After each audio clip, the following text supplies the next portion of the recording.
Welcome to the final edition of Preps Today with John Millea. I say that with sadness. I say it with a lot of gratitude. John's done a lot of good work for us as well as the MSHSL, as well as the Star Tribune over the years. And we are at the Pizza Barn in Princeton. We wanted to reward our best and sometimes our only sponsor, major sponsor, the person who stuck with us for so many years. We are coming to you from the Aquarius Home Services studios, and we do appreciate Aquarius Home Services. But Jody, Stay, and Pizza Barn in Princeton have really been the people who've made this go, who've allowed us to do the show. We really appreciate Jody. Jody will be on the show with us today. Once again, you know the usual stuff, talknorth.com. If you like the show, subscribe to it. It's the easiest way to listen. You can always find all of our shows at talknorth.com. But that's enough of that stuff. Let's get to John Millea, Jody Stay, our final episode, and thanks so much to both of you. Thank you. Thanks, Jim. Yeah, we owe so much to Jody. She's been part of this. We couldn't end this without being here at the Pizza Barn. Come on. The Last Supper tonight. The Last Supper. That's last lunch. The last late lunch. Yeah, Jim, I was going back through. I was trying to figure out how long we've been doing this. And so it goes back to 2017 in January. You were starting this whole operation. You and Mike Russo did podcasts at Hell's Kitchen in downtown Minneapolis, That's right. The restaurant. And you asked me, could I come on and just chat a little bit? And that was in January 2017. You sent me an email, May 9th, 2017. Basically, are you interested in creating a high school sports podcast with me? Yes, definitely I was. And our first show was June 1st, 2017, and we did it from a studio at the Minnesota Broadcasters Association 8 years ago. Wow. And this is show number 334. Man, over 8 years. That's a lot of time to spend with me. Ooh, that's a lot of yakking and listening to me. And you know, there have been people who've listened to every show. I've heard, you know, now that everybody knows I'm leaving and the show's ending, I've had people say, I'm going to miss that podcast.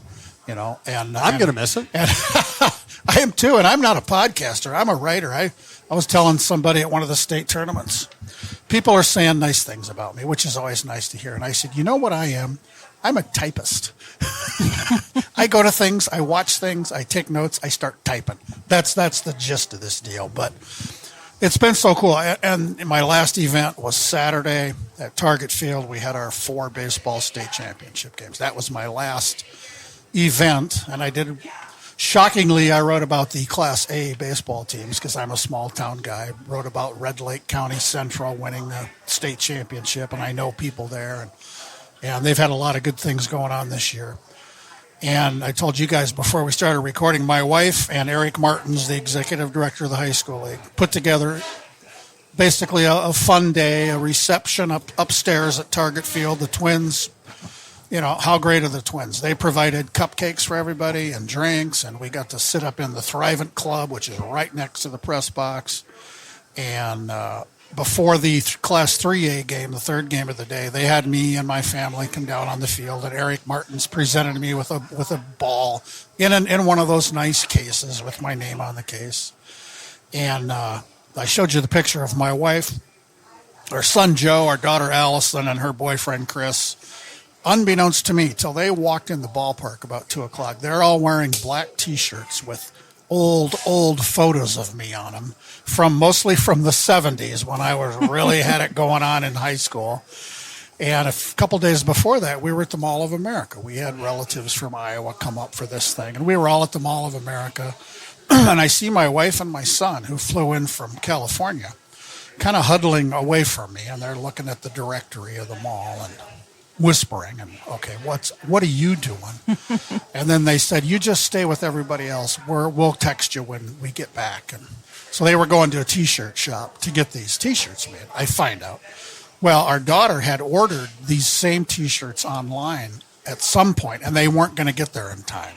So now everybody's got 2 T-shirts. Some of the pictures are different. So yeah, we had fun with that, and everybody was so nice. And I just think back to how this all started. You know, I was at the Star Tribune for almost 20 years. Came there from the Arizona Republic in Phoenix, 1985, or 1991. And, you know, I'll start at the beginning. You know, this all started when I was a sophomore in high school, 51 years ago. And I've talked about this on the show. my English teacher at my little school in Grettinger, Iowa, town of 800 people, 40 kids in my class. School had just started. It's August. I've just started my sophomore year. I'm on the football team, and the first game's coming up. Mrs. White pulls me aside after class. Hey, I got to talk to you. Am I in trouble? No, you're not in trouble. She says, the lady who runs the paper is looking for a student to write the football game stories. And she looked at me and she said, you're on the team. There are 2 qualifications. You're on the team and you can write. And I'm like, I can write? What are you talking about? And that's how this started. So for my last 3 years of high school, I was a sports writer, covering whether I was on the team or not, girls, sports, whatever. Didn't get paid a nickel. You know, you realize you can do this for a job. Go to college, get a journalism degree. Worked at the Des Moines Register, the Ottumwa Courier, the Cedar Rapids Gazette, all in Iowa. Got connected to a guy I'd worked with in Des Moines. It was in Phoenix. He said, we got an opening on the sports desk. So 6 years there, 2 of our kids born down there, come here in 91 to the sports desk. And I spent 15 years as a sports desk guy, as a copy editor, working the night shift. And that's not an easy job. It's weird hours. You're never home at night. And, when our 2 sons were little playing t-ball and whatever, you could get them in a league where they played or practiced Monday and Wednesday or Tuesday and Thursday. And they were different age groups. So we had to get them both in the same night. So there were a lot of summers where my nights off were Monday and Wednesday or Tuesday and Thursday. Sounds like my line of work. Yes. It is. So, yeah, and, and I've told people all I knew how to do was work at a newspaper. Mm-hmm. And this job came about in a really strange way. I left in 2010 for this job. And it started with a phone discussion I was having with Dave Stead, then the executive director of the high school league. And I was covering high school sports. I knew everybody there. I knew Dave very well. We got along great. I was working on a story about something, and I have no idea what it was. And at that time, the high school lead had made 1 or 2 decisions that a lot of people didn't like.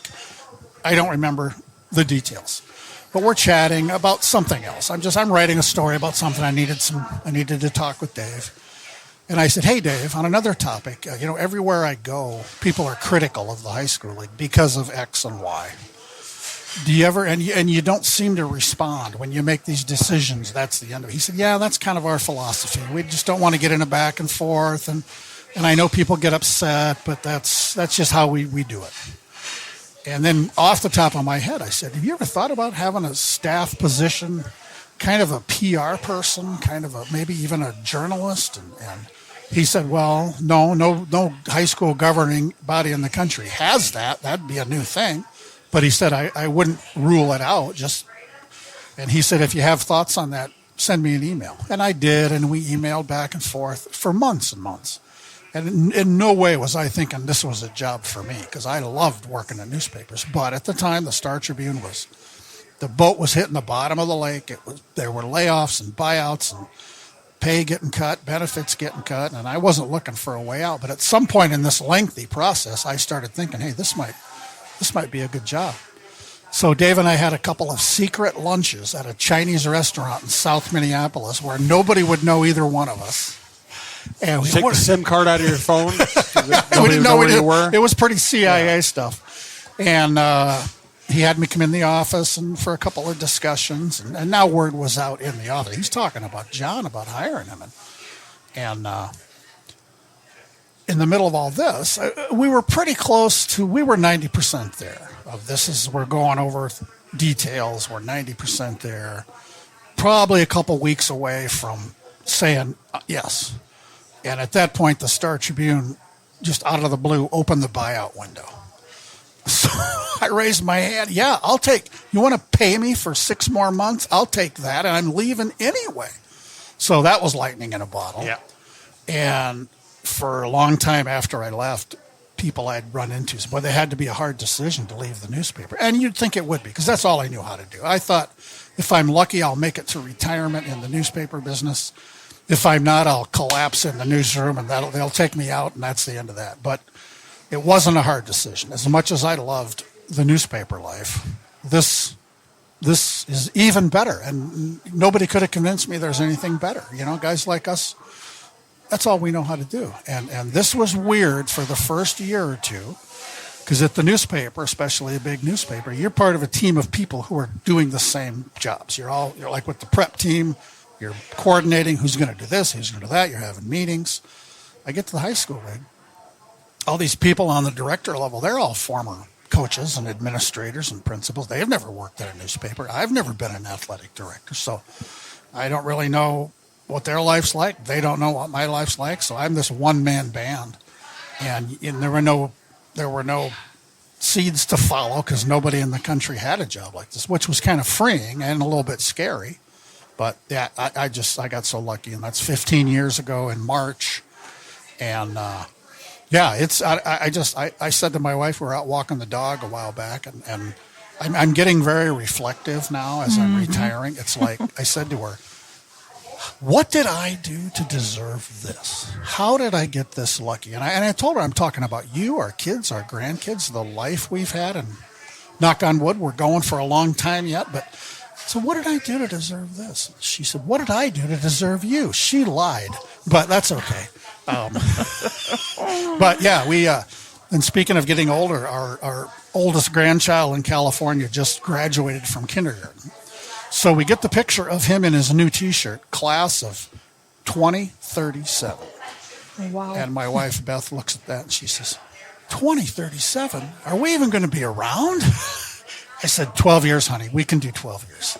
We can do that. So we're moving on to that next phase. And like she's been retired a couple years. We're excited. And we just walk around the house smiling. And I'm not going away for a couple months. My retirement date is August 15th, so we're 2 months out. I'm not just going to sit around and get paid. I got stuff to do. At the end of every school year, I go back through my John's Journal stories from the year. I'll pick a top 10. I'm just starting that process. I got a legal pad. I've got started on a list of possible stories. And then after that, I'm going to go back through 15 years, and I'm going to pick my top 15 of all time over 15 years, and that's going to be a lot of digging because we changed websites so many years ago. I got to go back and find the old website. I know where it is, and it's going to be quite a endeavor it's not easy to scroll back through all these, and there's very few in there that I'm going to use, but I got to search it all. So I'll be an internet sleuth here. Man, looking through that. So yeah, it's been quite a ride, and it started with my high school English teacher, and and I speak to groups pretty often, and I tell them that story of Mrs. White pulling me aside. I don't know what I would have done with my life. Probably become a teacher and a coach. I'm probably a history teacher and a baseball coach. Who knows what? Which would have been fine. I wouldn't have been as good, as talented at that because I was cut out to do this. Yeah. But when I'm speaking to groups, especially kids, I say, Mrs. White, in that 4-minute conversation, changed my life. And I tell them, be that person. Be that person. Do a little thing that maybe is meaningless, but don't be afraid to do that. Talk to people and encourage people and, yeah. Give them opportunities. Provide opportunities. Tell them they can do it. For sure. Well, my high school English teacher basically did the same thing for me. He encouraged me. First of all, he encouraged me to get more involved in sports. And then second, he told me I could actually write. And I just had never told, it's one thing to have somebody write a letter grade on your paper. It's another thing to have somebody actually have a conversation with you. Yeah, that's it. It's just, and I wish she were still with us. I wish Mrs. White were still with us. She's not. And, but I think, we all have this list of people who have been huge in our lives. And for me, it's Mrs. White, Arnie Robbins, the sports editor. Arnie hired me at the start. Hired us both. Yep. And Dave Stead. For me, those are the big three. And the thing with Arnie was I pestered him for years. I was in Phoenix. I had been interviewed for a job on the desk at the Fort Lauderdale paper. I knew a guy there who'd gone there from Phoenix. No way am I taking a job if they offer it, but they wanted to fly me in for a couple days and sit on the beach and do it. Yeah, I'll do that. So I went out there. Most no-pressure interview ever, and I nailed it, and they offered me the job. But we weren't moving to Florida. Yeah. We're Midwestern people. Beth's from the Grettinger, Iowa, like me. And we just wanted to get back here. So I had mailed Arnie clips and pages. I'm not a writer at this point. I'm an editor. Here's pages I laid out, headlines I wrote. And there was one summer we were coming home to Iowa on vacation. My hometown's 3 hours away. So at this point, I basically put my foot in the door at the Star Tribune and the Pioneer Press. I had communicated with both sports centers. I said, I'm going to be in town this day and this day. Can I stop in and see you? And both of them, yeah.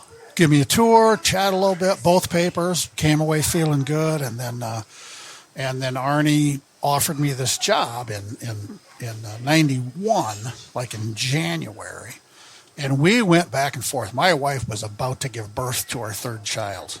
Allison was born 20 days before we moved here. So Arnie wanted me here for March Madness, basically. Mm-hmm. I don't want to come till May. I said, we got a baby coming in April. I'm taking the job. We talked back and forth, no hard feeling, just we got to figure this out. And I didn't know. I said, I know you're offering me the job, and I'm saying yes, but we got a house to sell, we got a baby to deliver, we got a family of, by then, 5 and a dog we have to move. And then Arnie called me one day. He says, how about this? You start like the middle of February, and we will have you work 6-day weeks for 6 weeks, and then we'll give you a month off. You'll build up some time, and we're going to throw in a little extra. And genius. So I flew up here. My mother-in-law had flown to Phoenix to be with my 8.5-month pregnant wife and 2 little kids. I flew into Des Moines, picked up her car at my sister-in-law's house, drove up here in my mother-in-law's car, just rented a little dinky apartment for 6 weeks. And in the middle of it, flew home for a weekend when I kind of didn't quite take the 6 days a week thing. I managed to get a couple of days off. Flew home, in the middle of that 6 weeks. I was super lonesome for my wife and my kids. Got back there, painted the house, sold the house, had a baby. All my friends at the newspaper and some neighbors helped us load up the U-Haul. Took Beth and now 3 kids to the airport and my mother-in-law. Got them on a plane to Des Moines. And my brother and I and the dog jumped in the U-Haul and drove across country and got here, and away we go. So it was quite a deal. Boy, Arnie Robbins was just a great boss. He did so many things, so many creative things. He knew how to deal with people, and he hired good people. Yeah, he really did. So, yeah, that's the gratitude is the word that's just the tip of my tongue right now, because there's so many people who've done so much, and I've tried to gut it out since I was in 10th grade. Somebody said to me at Target Field, Eric Martins, he said and he's a former math teacher. He said, I don't know if he used the word numerology. He said, there's something here. So you've been with us 15 years, and you've been doing this work for 51 years. And I said, and I started when I was 15. Ooh. So, okay, numerologists, if you're listening to the podcast, tell me what that means. I don't know, but let's get to more from John and his career, and more. I have a couple thoughts I'll throw in as well, but Jody, you've been great to us. We love your place. We are at the Pizza Barn in Princeton right now. Just tell us what's going on with your place right now. Well, it's a busy summer. I would imagine. I compare it to June in food service is like April for the tax guy. So it's crazy right now. We do a lot of catering for grad parties. We have the food truck, both of them, rolling all the time. Busy time of year. So we just keep rolling through the summer because, one of our trucks is open year round, but this is prime time for us. So, and now that all the state tournaments are done, kids are out of school, and if we can get through these grad parties, we'll have a full staff again. So we're waiting patiently for everybody to want to come back to work after celebrating all the graduations and whatnot. But, sitting here listening to you guys and our friendships that we've had for, I think it's 6 years now. Sounds about right. A little over 6 years. Yeah. Obviously you two are both phenomenal writers. And, baseball is your forte. Prep sports has become yours, but, it kind of started with the love of sports.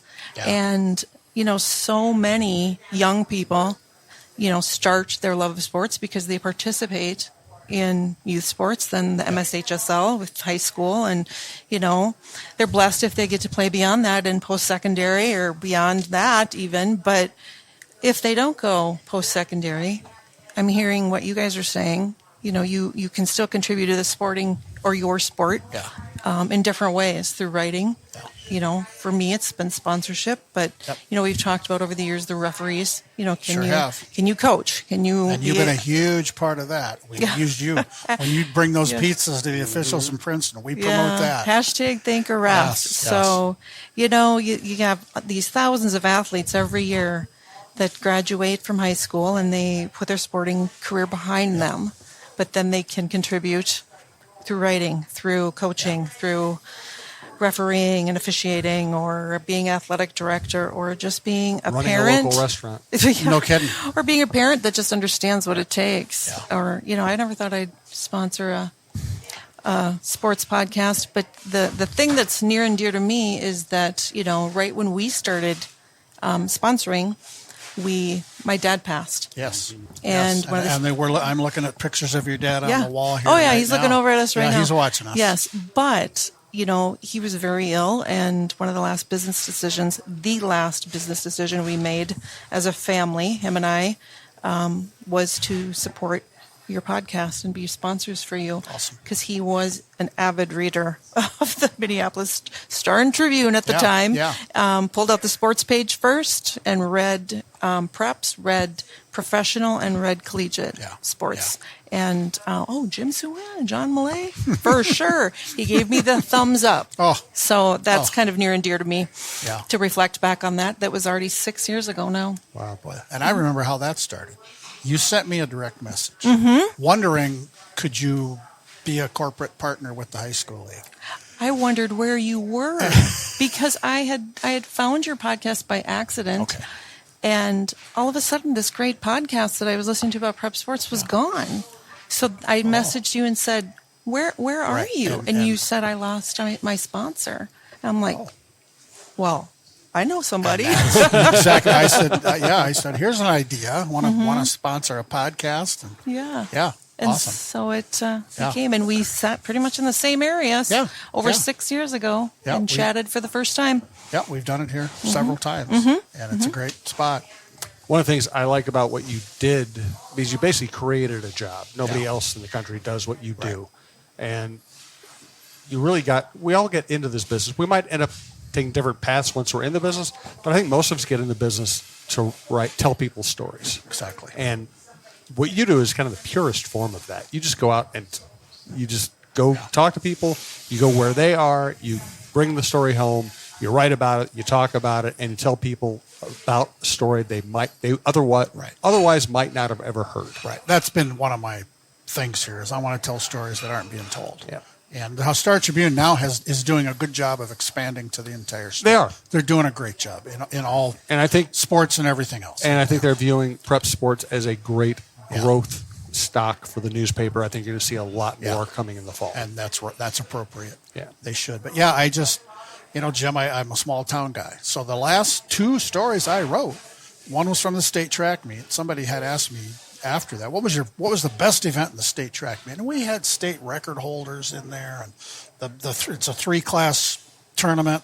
So the 3A is the big schools, wonderful performances. But I said the Class A girls 100 and 200 meters, because they had star-studded sprinters, people who've won those races in the past, from southwest Minnesota, southeast Minnesota, way up north, Bagley, Foston, and the sophomore from Hills Beaver Creek. You can't get more southwest Minnesota than Hills Beaver Creek. Iowa down here, South Dakota right there. the Bren Bakken is this 10th grader who I've gotten to know pretty well. Their farm basically is on the state line. And I wrote about her, I think, as an 8th grader. She was this unbelievable sprinter, farm kid from Hills Beaver Creek. I went to a meet in Worthington, wrote about her. So she's a sophomore now. This 10th grade, this was her 4th year at the state track meet since 7th grade.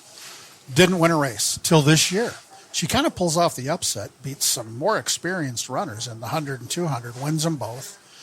And after the 200, which was their last race for the sprinters, they come across the line. She wins. She's already won the 100. She had the best day of her life. And I'm kind of near the finish line, and she doesn't see me. But I came up behind her, and I said, "Hey, kid, nice race." And she goes, "John," and the big hug. And last fall, the Hills Beaver Creek football team was at U.S. Bank Stadium. And before they're playing, I'm just I walk around the field. That's what I do. I'm talking to people, just getting steps in. I hear a young lady's voice behind me. John! Well, it's Bren Bach on the sprinter. She's the school photographer. So after they get their awards in the 200, Bren and a couple other girls, they're teenagers. They're standing around. They got their medals. They're hugging each other. They're giggling. It's the cutest scene. And Bryn says, John, you take a picture of us with my phone? Yeah, here you go. Boom, boom, boom. Then I said, okay, now I'm getting my phone out. I'm doing one of these. I'm doing a selfie with me and these three. And it was just so much fun. Just the competition was unbelievable. And, so, again, I'm a small-town guy. I do schools, and I write about schools in the metro. Good stories are good stories. And then at baseball, there's 4 championship games. I focused on the first one. Red Lake County wins the state championship, and they had been to state in boys basketball for the first time in a long time. Mm-hmm. The basketball coach is the father-in-law of the baseball coach, so and I know them both. So, and one of the best players on the team is the coach's 9th grade son, who's unbelievable.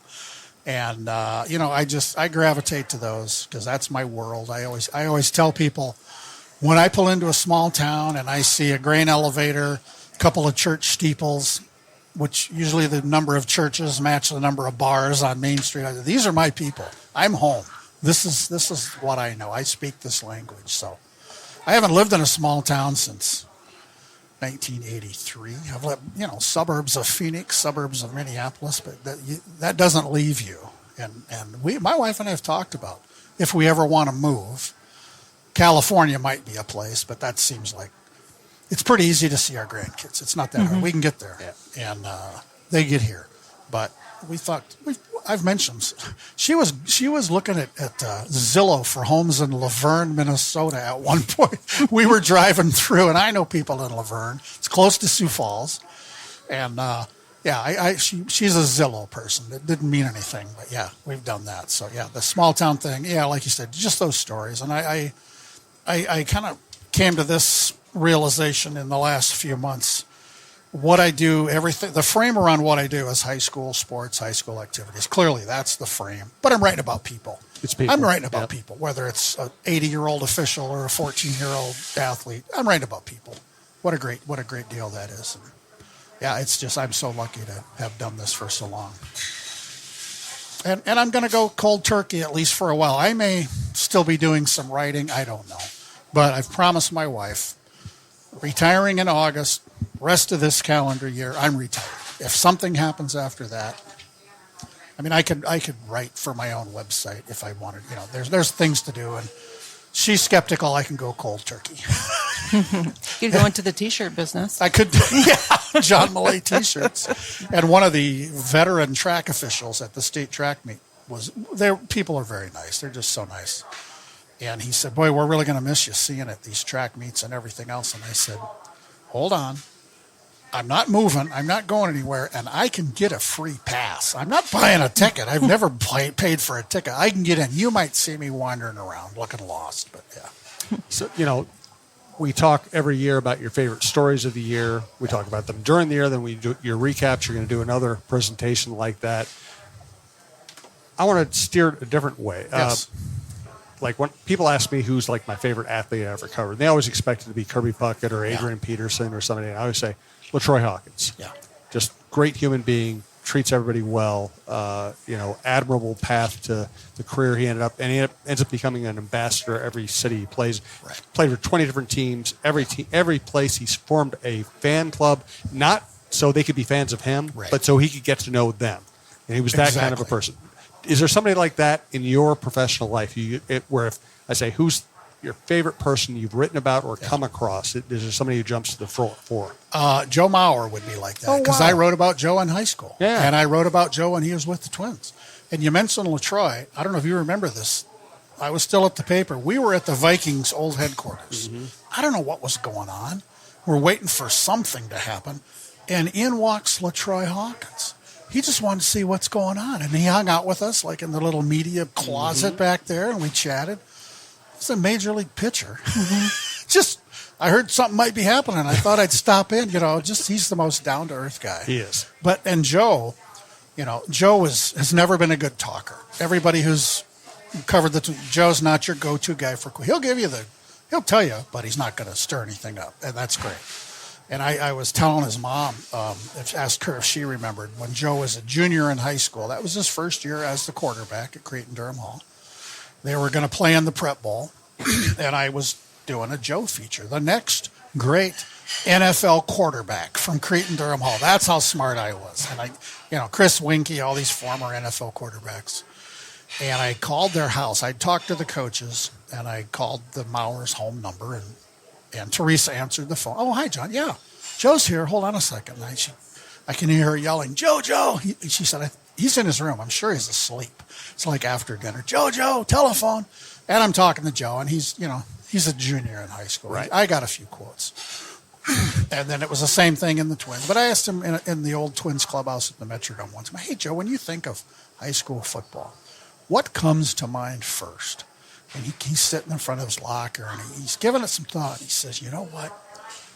The bands. When we'd come out to warm up, and the band, home game, road game, listening to the bands while we warmed up. He said, I go to games, and he's living in Florida in the off season. He said, I go to high school games in Florida just to go to a high school football game, and just people like that. And then, boy, there have been so many high school athletes who at the state track meet, there's a great 3-sport athlete from Triton High School down south in Dodge Center. He's like he's a junior, just finished his junior year. He's the number 2 football recruit in the state. He's down to the Gophers and Penn State. Pierce Peterson. Great high jumper, long jumper, sprinter, big, strong kid, 3-sport superstar. And I've written about him. I went down there last year and wrote about him. So I'm sitting, my workstation at the state track meet is in the back of the awards tent. They've got tables. I'm plugged in. I'm writing and looking at results. And whatever event he had just completed, they come right from the event to the awards tent. There's rows of chairs. When the time comes, they go up on the awards stand and get their medal. And I don't usually bother those kids because there's 9 of them and 8 of them didn't win.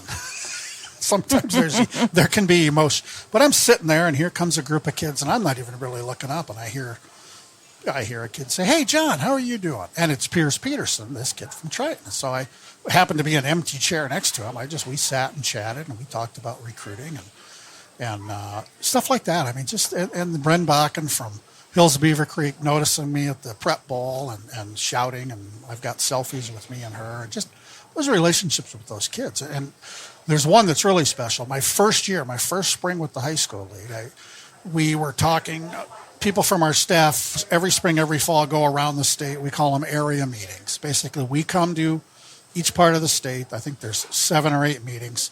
It's basically athletic directors. And they're just going to, here's what's new on a ton of different topics, like 5 people from our office speak. So that first year I'm on the tour, I'm in Marshall. I'm saying, I'm looking for stories to tell. And I guarantee every one of you there's at least one great story in your school, and you're probably too close enough to realize how great it is. The next day I get an email from the then athletic director at McRae down there in southwest Minnesota. And he says, John, I don't know if this is something you'd be interested in. We've got a girl on our golf team. She went to state last year as a junior.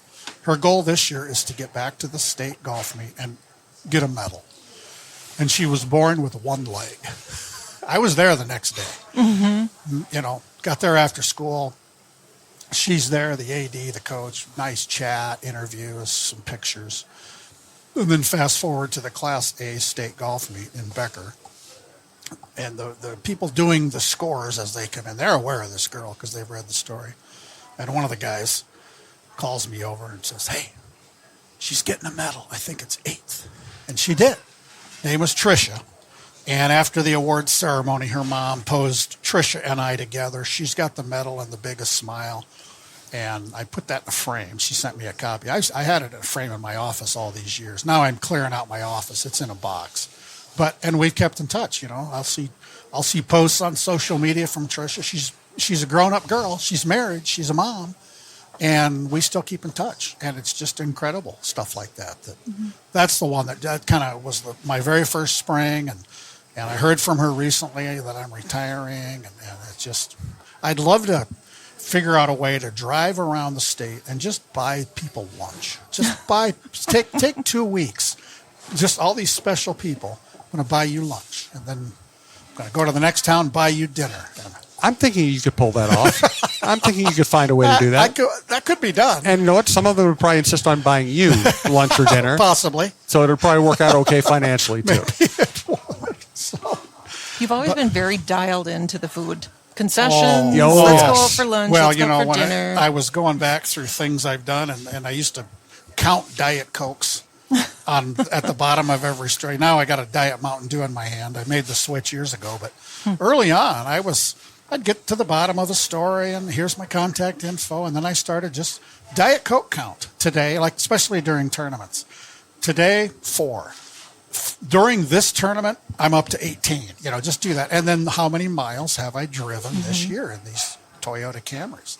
Did that for a long time, and that just kind of faded away. But that was fun. Yeah. And people still buy me Diet Cokes, and I haven't paid for a Diet Coke in 4 years probably. And Royce is so jealous. I'm trying to get Patrick Royce to switch. He was at football at U.S. Bank a couple years ago, and that's a Pepsi stadium. And I know where the vending machines are on the field level for employees. And I said to him, I had gone down and bought 2. It's kind of a long walk around the field level concourse.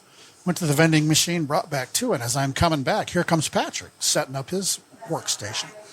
Pat, you want to try a Diet Mountain Dew? It's pretty good. I made the switch from Diet. Yeah, I'll try one.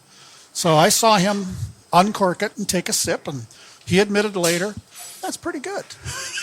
But he's been riding that diet. It's high praise for Patrick. He's not switching. Patrick's not No, switching. he's not. If he is, he's not talking about it. Yeah, that's exactly right. By the way, one of the last times I was at Target Field, it was a Sunday, and sometimes former players will bring their kids in and go out on the field. So I run into Maurer in the press box. He's about to get in the elevator with his son to leave. Yeah. And it was really cool because I covered him for so long where he's just always rehabbing something. He was always under stress. Yeah. He was dealing with concussions and leg problems. Bilateral leg weakness. Yes, all that stuff. And, it just struck me. I hadn't seen him in a while. He looks great these days. He looks healthy and happy and unburdened. Yes. And he loves being a dad. He loves it. And he was just chatty, and it was like Happy Joe. It reminded me when I first met him, he was like 18. Yeah. Just a nice, He's happy a super kid, nice guy. The last time I saw Joe was last summer. He was inducted into the National High School Hall of Fame. Has to do with this National Federation convention. We were in Boston. And so when we have Hall of Famers, and we've had a lot, Kevin McHale, Bob McDonald, Dave, we've had a lot. So he's going in the Hall of Fame. They bring in, it's usually 12 inductees. He was the biggest name. This is 3 weeks before he goes in the Baseball Hall of Fame. When we were putting him up for this, the National Federation said yes, but we didn't know if he'd have time. And of course, he carved out time. Yep. So he came to Boston, and he brought, I joke, he brought this huge entourage with him. His mother, Teresa, came. Yay, so moms. when we have a Hall of Famer, like the night before the big banquet for that, we have a dinner at a nice restaurant. Who's ever there from our staff, our board members, it's 15 people or so, and the Hall of Famer and their family. So Joe and Teresa were in a really nice restaurant in Boston. And the children's book that Joe and Joe Schmidt did had just come out, and I had a couple. I bought a couple for my 2 grandkids. They know who Joe Maurer is. My 6-year-old and 3-year-old grandkids in California, they know who Joe Maurer. They, at that point they didn't. So after the dinner, people are posing for photos with Joe. I mean, Joe posed with families, and Joe was on the Christmas card. I guarantee you. And he's just doing everything. And I had him sign the books. And I sent pictures to my son in California. Here's Joe Maurer signing the books for Leo and Daisy. And we're hanging around chatting. And before they leave, I get a video from my son. He's putting the 3-year-old to bed. And my 3-year-old granddaughter Daisy, it's like a 10-second video. She's saying, "Hi, Joe Maurer and Grandpa." So I got to show it to Joe and Teresa. He thought that was awesome, and it was. That's fantastic. Joe's the best. I mean, we've never had an athlete like that. Who stayed here, became a superstar, Hall of Famer in a sport, and it's incredible. And that's. By the way, people who know the family tell me that Joe's talent came from Teresa. She was a heck of an athlete. She was a great, multi-sport athlete. Yes. At same. She played basketball with Lisa Lissamore, who's retired from Ion, one of the first great state tournament teams. And Lisa has told me stories about what Teresa could do Yeah. in several sports. Yes. Yeah. So, yep. Jody, anything else we should talk to you about while we have you here? Any other thoughts? I'm just going to miss this guy over here. I'm not going to be far away, Joe. Yeah, I'm not dark. He just drive up here and buy you lunch on his lunch tour. I know a place. I'm I going know to a buy you place. some pizza. Yeah. No, Yeah, it's been a great journey. Yeah, it has. And I've been thinking about going back again to the Diet Coke count and all this. I was talking with a radio guy who was interviewing me yesterday. We were talking about COVID, how bad that was. Oh, that way. And it just we shut down the girls' state basketball tournament at the midway point. The next week would have been boys' state basketball. Didn't happen. Fall sports that year were weird. There were no state tournaments. Basketball, we kind of got back to normal, but everybody had to wear a mask. It was just so strange. But, and in my position, there's nothing to go watch. There's nothing to go cover the rest of the spring. There were no spring sports in 2020. So you try to come up with stuff. So the thing I came up with that I had no idea if this would be anything was a 64-team bracket of nicknames, high school nicknames. That's That was my a great idea. Yes, And that was my favorite memory. It was so much fun. I did a little searching, and the closest thing I could find was the Wild had done something similar with high school hockey jerseys. This was not that. This was nicknames. So I go through all the high schools in the state, picked out 64 nicknames, like Thunderhawks, Grand Rapids. Thunderhawks, 2 words, Montevideo, just to be silly. And we voted on Twitter. Every vote was a 24-hour period, and it got so much fun. People, because none of us had anything to do. And You made it bearable. You made COVID bearable. Yeah, we had fun with it. And regional finals. And I named each region something stupid. Diet Coke region. I don't know what I did. And you get down to the finals, and it's the Moorhead Spuds and the Blooming Prairie Awesome Blossoms. Yeah. 24 hours of just, because you couldn't vote if you didn't have a Twitter account. So, I heard from people, my grandma's got a Twitter account because she wanted to be part of this, Yeah. And I went down to the wire, and I'm watching it the last few hours, and it went back and forth, and the Spuds had a surge at the end, like 51% of the vote. And I've still got the giant framed final brackets with everything in there. And boy, that was fun. And then that summer, the Be the Lights campaign, this became a national thing. High schools turn on their stadium lights, even though nothing's going on, just to say, we're still here, we're going to be back, we're thinking of all the kids and the coaches. And I started seeing these from Texas and Colorado, and I started reposting, and more schools in Minnesota are doing this. Should have patented it. Yeah, should have. And schools that don't have stadiums were turning on the gym lights, some of these little schools.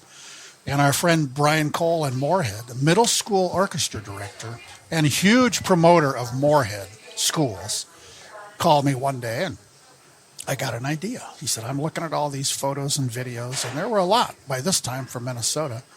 I think I could package them together, but we would need a script, and we would need somebody to narrate it.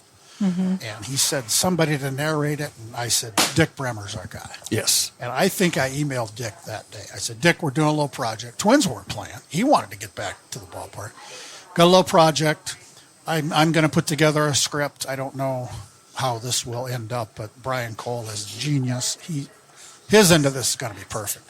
And Dick emailed me right back, yes, whatever you need, I'm in. So I spent a couple days on the script. Brian was putting together the video, and you can still find it online. Just Google Be the Light Minnesota. And, here we go. Yeah. It's on YouTube. And it's just the best thing. And Dick did it in his... Well, first he said, I emailed him the script, and he said, I just read the script to my family, and I was in tears. So good writing, John. And he has a home studio. He recorded it, emailed it to me, sent it on to Brian, and 2 days later, Brian posted this incredible video. And that was 5 years ago, and 51,000. Feels like it was 20 years ago. It does. And that was Yeah, I was talking to Paul Ramo, my radio buddy from Madison Lake, Minnesota, and when he interviewed me the other day, and I said, there's so many highlights. There's a low light. It was that day in March 2020 when we shut everything down, and people in our office were in tears making that decision. Nobody did that lightly. And as I said to him, and I've told a lot of people, nobody knew what this virus was. Originally, we were going to allow each school at Williams Arena to have 100 tickets to limit the crowd. But then I know the thinking was, okay, but what if a week later a couple of grandparents are gone or a toddler's gone? So I told Paul, I said, and I've told this to many, many people, I said, well, there's a line, but nobody knows where the line is. Do you want to be on you want to do a little more than maybe you have to do or a little less? And the high school league chose we're going to maybe do a little more, but we're not going to do less. We're going to make sure everybody stays as healthy as they can be. And yeah, there are no fond memories of that. And then I opened up John's Journal at that point, that spring, to coaches and administrators and kids. What's this like for you? And I got so many good submissions, just heartfelt stuff. And everybody was, going to school online. And I talked to some Phi-Ed teachers. How do you do elementary Phi-Ed online? But they figured it out.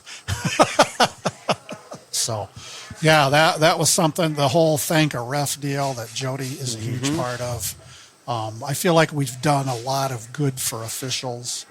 Now, here's the next thing that I'm worried about is coaches. Coaches being mistreated. We have so many coaches who, after 2 or 3 years, they're done. They don't want to do it. It's abuse from its parents.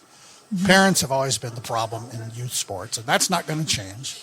But we may, well, not me, but somebody may have to come up with some kind of campaign to support coaches. I know that Minnesota State High School Coaches Association, they're thinking about this a lot. In fact, they've talked to me about maybe what we could do going down the road. And it's just so hard. It's so hard to be a youth coach. And a lot of coaches now are not teachers, and that changes that dynamic. Yeah. They don't see the kids till after school. Yep. And that may be a growing issue, and we'll have to figure that out too. But My own personal campaign with that over the years has been, I won't tell you how to coach if you don't tell me how to parent. And it's worked pretty good. yeah, no, that's it. Every coach should say that in their meetings with parents. You parent the way you like, but I'm the coach of your kids, and talk to me in person. Don't scream. Don't be and don't tell your kid how dumb I am, because that happens too. Yeah. So, I was fun. My wife said to me Sunday night, "What's this next week look like? Tournaments are over."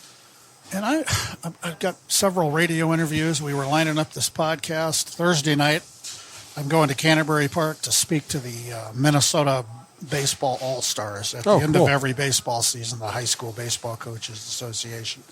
They pick 4 all-star teams. They play games in Chaska, I believe, and there's a banquet on Thursday night. They've asked me to speak there, and I can do that. And one thing, as I was driving up here, Jody, I was thinking about that. I kind of know there's a few bullet points I like to talk about speaking to groups, especially with high school kids. I was listening to the news, and the world is so bad right now, so bad. And how many things in any town, any community, does everybody come together on? Well, there's one, and that's our schools. And maybe not even schools, because when you have a levy or a referendum, Right. you're going to be split down the middle probably in a lot of places. But when it comes to being there for your high school teams, come on. Nobody's against that. That's like the one part of America that, I don't know why I didn't think about this years ago, but that's like the one thing. And I always tell people, in this country, we didn't grow up like other people. Everybody has a different story, but basically everybody went to high school. Everybody knows what that's like. Sure, there's homeschool kids, blah, blah, blah, but everybody knows what it's like to go to school, go to the games or not, just be a high school kid. And that we all have that similarity, and hopefully that continues. Because I go to these gyms where, there's people from 2 different schools on 2 different sides of the gym, and they're screaming. And hopefully behaving greatly, and most of them are, but they're all cheering for their kids. How great is that? That's like the essence of this whole operation, is let's support our kids.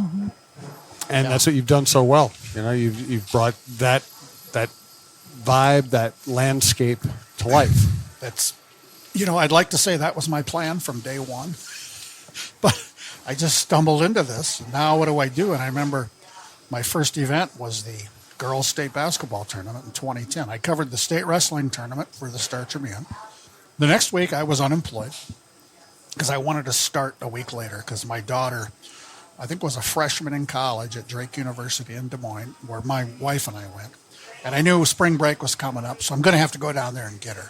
So I'm telling this to Dave Stead. I said, I'm not going to start next week. I'm going to start the week after because I'm going to go to Des Moines. And their boys' state basketball tournament was going on. And he said, oh, I'll get you set up with a credential with my buddy at the Iowa Association. Hey, he did. I drove down early and spent a few hours at the arena downtown Des Moines, saw some of my old media buddies, and just hung out there till it's time to go get my daughter, at the other side of town, and had a week off, and then go to the first day. Well, I'll tell you how John's Journal was named. This was not a lengthy process. I'm in the office Monday morning, my first day of employment. I got a little office at High School League headquarters in Brooklyn Center. The guy who ran the website, I knew him because I knew everybody. Kind of leans in the door. So you're going to write a blog, basically, right? Yeah. Can you put that on the website and show me how to do that? Yeah, I'll work on that. I'll get right on that. What do you want to call it? And I mulled that over for maybe a second and a half. I don't know. John's Journal? Well, there you go. John's Journal. That was the thought, that we didn't put a blue ribbon task force together to come up with that. That's how it started. So like that Wednesday, I'm at, I think, Target Center, first day of the girls' basketball tournament. And I'm basically live blogging. I'm posting like every couple hours, updates from games. And I did that for a while. And then I realized I don't think that's what I want to do. I don't want to put in, 200 words at a time. I want to write stories. So that I slowly, I don't know how slowly, but evolved into writing a feature story every day and maybe some notes, and just kind of figured it out as I went. And like we said, there was no path to follow. And a lot of other states have hired people similar to me, journalists. Everybody does it a little differently. I think in New Mexico, years ago now, they hired a young TV sports guy. And I haven't caught up with him and what he's doing, but he was doing TV, like a high school sports segment you'd see on the news, doing it on their website. So that's pretty inventive too. So we cracked open a door, and a few states have walked through it, hiring sports writers. You're I'm a glad. trailblazer. I'm a trailblazer. I'm glad if sports writers have more opportunities. Yes. Yeah. Yes. Yeah. Okay. I think I'm looking at my list of things I want to talk about. Oh, let's talk about Toyota Camrys. Yes, do it. There was a weird ending to this thing. So 12 years ago, when I started, the first couple of years, I'm just pounding the mileage on my own car, getting reimbursed by the mile. The high school league was writing me big checks every month because I drive all over. And I said to Dave Stead one time, I said, this is fine, but do you think there's a way to get a car dealership to sponsor a car for me? He knew a guy who knew a guy at Maplewood Toyota. Next thing I know, I'm getting emails from Toyota's corporate people in Chicago. Well, we're thinking of Camry. Is the Camry okay? Like I'm going to be choosy. Then they're sending me, graphics. Do you like this? Do you like this? What color? Blah, blah, blah. Yeah, well, whatever. Yeah, that one looks good. Next thing I know, Dave Stead and I are heading to Maplewood Toyota. There's the car. We're with the general manager taking pictures, blah, blah. We wanted to make this a big deal. So that was 12 years ago. Each car, each of the four, was a 3-year lease. The car is leased from Toyota to the Minnesota State High School League. My name's not on any paperwork, thank goodness. Leased for 3 years at $0. No charge. And there's Toyota logos on it. It's a great thing for them. And my stupid cartoon face and high school league logos. And I started right away, if I'm visiting a school or if somebody wants to send me a school bumper sticker or whatever, I'm slapping them on the car. Those things were covered with stickers. Mm-hmm. And I'd go to a town and, kids, well, hey, look, we're on there. That's cool. Or sometimes a coach would say, hey, after the game, I've got some stickers. Can we put them on? So we would have these ceremonies like after a baseball game. The whole team would gather around the car. They'd have a sticker. I'd say, you guys decide where you want it. And I'd take pictures and video. We'd pose. It's like a formal occasion. We're putting a sticker on that guy's car. It's just great. Great partnership. And I never snuck into a little town in that car. Everybody saw me coming. Yep. I didn't get stopped very often. I don't know, I might have got one ticket maybe on the first car. But so 12 years of that. So now I've been driving the fourth one. Like one was blue, one was red. Number 3 and 4 were both kind of similar, kind of a gray, really nice looking cars. They put the graphics on them and we go pick them up. So 2 weeks before the end of this spring tournaments, I get a note from our sponsorship marketing guy in our office. He says, I don't think you're aware, but the lease expires June 9th. Well, June 9th is the Monday of the last week of state tournaments. I emailed back, that has to be a mistake. We've got another week, and I'm not going to Uber between state tournaments. He said, I'll make another run at him. And he sent me the correspondence. So the decision makers in Chicago, no, we're not bending. It's got to be back at the dealership June 9th. Okay. So I said to my wife the previous week, I said, Saturday, maybe Sunday, you're going to have to follow me in your car. We're going to drive 40 miles to Maplewood and drop off the car. And she's pretty smart. Beth Millea is pretty smart. She said, well, they should come and get it. So I emailed my contact guy at Maplewood Toyota, and we'll come get it. So I wasn't home. Like that June 9th, that Monday, I was gone all day. I said, here's the address. The car's in the garage, in the driveway. You can't miss it. And the keys are in the flower pot next to the garage. And I got home, car's gone, and into that. So that was kind of an inauspicious ending to the whole thing. Yeah, that's so a little anticlimactic. So and Eric Martins was aware of this, and somebody didn't look at the calendar. Yeah. That's all this was. And I said, hey, is it okay if I just rent a car and expensive? He said, yeah, do that. So then I pick up a rental car at Enterprise Rent-A-Car with Kentucky plates. And in Kentucky, you can buy license plates that pay homage to the Kentucky Chiropractic Association. So people had gotten wind of this. So at some of these tournaments, hey, here's that chiropractor from Kentucky. So we had fun with it. I was a little disjointed at first, but yeah, the car is back where it came from. The rental car is back where it belongs, and here we go. So yeah, but I'm really appreciative to Maplewood Toyota. I'd take it in for maintenance, just oil changes, rotate for free. They comped everything. Just the nicest people. Very nice. If you're looking for a Toyota, go to Maplewood Toyota because they have been a huge supporter of what I've done and the high school league. Beautiful. So I don't know. I'm just wondering what's next for me. We'll see. Like I said, I'm not planning to do anything the rest of the year. We've got these grandkids in California, and we'll either drive out there or fly. We've been going out there for 10 years. Our son and daughter-in-law, she's from Ohio, they've been out there for 10 years. And the first 5, they didn't have any kids, and we'd go out and stay in their guest room. And, when they get off work, we'd go visit vineyards and wineries and restaurants. Great fun. I'm not a wine drinker, but beautiful places. Who wouldn't want to go to Napa? And then when they had kids, the whole thing changed. Grandpa and Grandma get there. We tell Mommy and Daddy, go to a movie, go to dinner. We're going to play Legos on the floor, and that's all we do. It's just great. We know our way around town. We get there, and we try to sneak in a visit to In-N-Out because my grandkids aren't allowed to. They might have had In-N-Out once. We might have brought it to them at home. But, yeah, we go to In-N-Out, and we know what we like to do, and we're really lucky. We're really lucky. So we'll be able to go out there when we want to, not just looking at the high school calendar. And they're coming here this summer. We're going to go to a Sunday Twins home game where the kids can run the bases. Yep. That's what I told my son. Look at the Twins schedule. Be here on a Sunday. Those little buggers can run the bases, and they'll have so much fun. So, That's fantastic. Our Leo, the recent kindergarten graduate, he knows we live in Minnesota. He's got apparel. They both have apparel from every sports team in Minnesota.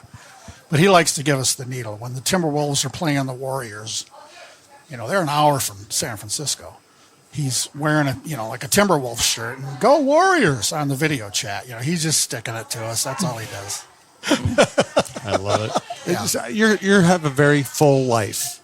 Even without all the work, you have a very full life. And the work, Jim, has never seemed like work. Yeah. You know what this is like. You grind. You just grinding away. You enjoy your time off. Vacations are great. But even for guys like us, when you're on vacation, I'm still checking social media. Yeah. I'm still I'll put a note on my emails, the auto reply. I'm on vacation. I'm still looking at all the emails. So that's going to be, I'm looking forward to that. I was telling somebody at one of these tournaments, I said, you know what I want to do when I'm retired? Not look at my phone. Because it's 24/7. It's in my pocket. My wife sometimes in the house will say, do you see my phone anywhere? I don't do that because my phone's always with me, and I can't. It's just tethered to me. That's what I look forward to in retirement, is not being tied to my phone. Yeah, that's it. And I said to my wife, I have one desire. I want to buy myself a riding lawnmower because I think by law that's required if an old Joe guy Mauer's retires. got an extra. That's right. He would drive it down to your house. He would for something to do. You go in the slow lane, Yeah. So that's my goal. We live in a big corner lot. It gets bigger every year. I've got a, self-propelled, walk behind Toro. I love it. But two of my neighbors, one is older than me. One's not as old as me. It's very small yards. They run around on their riding mowers, and I just want to flip them off. But I don't. I don't. I'm gonna join the club here before long. You should treat yourself. I should. That's my one thing. And we don't. I think when people hear you're retiring, you have huge, like you going to Europe, you're taking a big trip, and we just don't have any plans. We're going to see what it's like, just enjoy life. And I've told people too, I don't golf or hunt or fish or play poker or go to the casino. My wife and I go to movies, we go to restaurants, pretty quiet lifestyle, which we've enjoyed and we're going to continue to enjoy. But our son in California who doesn't have kids, he works for this is coincidence, but it's cool. He works for a company called Road Scholar. He's a tech guy. Road Scholar. According to the brochure I just got, it's a non-profit travel company devoted to older people. Oh, wow. So my wife, he just started earlier this year. My wife said, is there any kind of employee discount that we could get? He said, yeah, after I'm with them for a year. So some early next year, we might get 20% off. Yeah. Then we might think about it. Go to Europe. Yeah. Go to Europe. Yeah. You will Love it. We've been to Ireland. We want to go back there, but we want to do... Yeah, go to Italy, go to Spain, go to Portugal, go to Germany, go to Austria. It's amazing. Have you been to all those places? Yeah. Well, not all of them. Some of them are on my list. Some I've been to.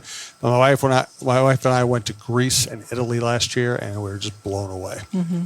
It's just that's beauty, the history, the relaxed nature of the people, the food, the drink. I mean, I have all these food allergies, as you know. I can eat and drink anything I want in Italy. Man. Really? Yeah, they don't do the things that we do here Sure. in America. So I can just eat everything. Yeah. We're big Rick Steves fans in our house, and we saw him speak in St. Paul a year or two ago, and we've got some of his stuff, and between that and Road Scholar, we may figure something out. Yeah. So we just. Well, I envision you traveling as 2026 approaches. so. Until I think that's then, I safe, envision Jody. you on your riding lawnmower with a Diet Mountain Dew in one hand and flipping the bird on the other. So I said to my wife, I'm going to get a big one, and it's going to have a cup holder. She said, do you need a cup holder? Why would you not? Of course you should. Yes, Do they make anything these days without cup Well, holders? I don't think so. I remember when cars didn't have cup holders. No, they didn't have seatbelts either. You crank the window. Yeah, the minor details. Well, even now, my wife has a fairly new car, and I'm still figuring out stuff. I mean, in the old days, push button radio. Here's your heat. There was no air conditioning. We try to get I don't know if I know how to turn on the defrost for the front. I don't know. There's a button there somewhere. You probably have to ask Siri. But it's a whole panel of NASA type stuff, and it's great. You're comfortable. And when we go to California, we drove for the first time last summer. We didn't fly. We had time. And it's a grind. I mean, it was 3 days, 2 nights to get there. We raced. And I said, we're going to take it a lot slower going home. Well, 3 nights. But, we went, if you get on Interstate 80 in Des Moines, you go west till the Napa exit. And it's pretty slick. But that's not a real scenic drive. So coming home, we drove from Napa to Salt Lake City the first day. Then we went up through Yellowstone and just had a great time. You know, traffic jam caused by bison crossing the road. Just so, and I'm joking with my wife. I said, "You get your video, get your camera ready. I'm going to jump out and slap one of those bison and jump on his back. It's going to be funny. It's going to be great." No, I didn't. She said, "No, she knows me pretty well. No, you're not. I'll be on the news." But just, you know, the geysers and just the scenery, and it wasn't that crowded. It was perfect weather, and we were sitting waiting for one of the geysers to go off, and we get a video call from the grandkids, so they got to see the thing shoot Fantastic. up. Yeah, it was fun. So we'll do more of that, more sightseeing. And Devil's Tower, we stopped there.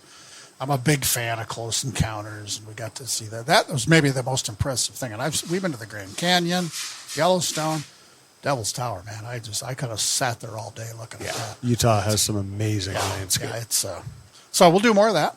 We Love haven't that decided. for ya. We'll go out there this fall before winter, and then people, you know, hey, you're moving to California? No, we may not this winter, but maybe at some point we'll look for a place in just for 2 or 3 months.